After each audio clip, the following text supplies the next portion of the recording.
திருகோணமலையில் காட்டுப்பகுதியில் கெப் வாகனத்திற்குள் எரியூட்டப்பட்ட நிலையில் சடலம் ஒன்று நேற்று ஞாயிற்றுக்கிழமை மீட்கப்பட்டுள்ளது.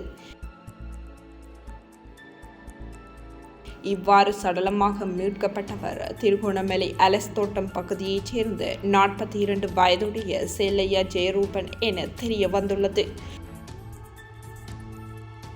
மரக்கறிக்கடை உரிமையாளரான செல்லையா ஜெயரூபன் கடந்த வெள்ளிக்கிழமை அதிகாலை 2 மணியளவில் இருந்து காணாமல் போனதாகவும் நபரொருவர் ஜெயரூபனை வீட்டிலிருந்து அழைத்துச் சென்றதாகவும் பின்னர் இரு தரப்புக்கும் இடையில் ஏற்பட்ட கைகலப்பினால் அவர் தாக்கப்பட்டதாகவும் உப்புவள்ளி போலீஸ் நிலையத்தில் ஜெயரூபனின் குடும்பத்தினரால் முறைப்பாடு செய்யப்பட்டிருந்தது.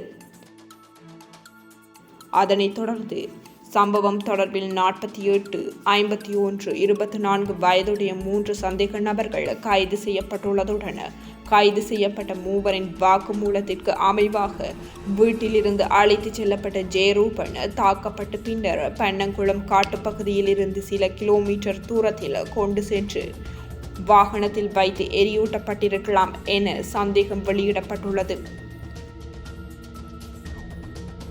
சந்தேக நபர்களின் வாக்குமூலத்தை அடுத்து குறித்த இடத்திற்கு விரைந்த மொரவெவ போலீசார் அப்பகுதியில் எரியூட்டப்பட்டிருந்த வாகனம் ஜெயரூபனுடையது என்பதை உறுதி செய்து உப்புவள்ளி போலீசாருக்கு தகவல் வழங்கியுள்ளனர்.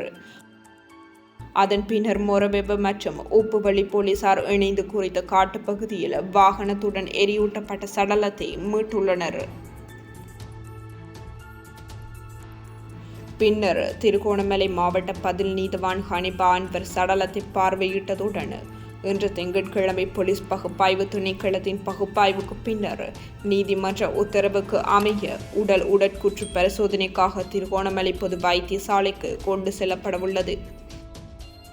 இந்நிலையில் சம்பவம் தொடர்பில் மற்றும் 2 சந்தேக நபர்களான 26 வயது மற்றும் 29 வயதுடையவர்கள் திருகோணமலையை விட்டு தப்பிச் சென்றுள்ளதாக உப்புவள்ளி போலீசார் தெரிவித்துள்ளனர்.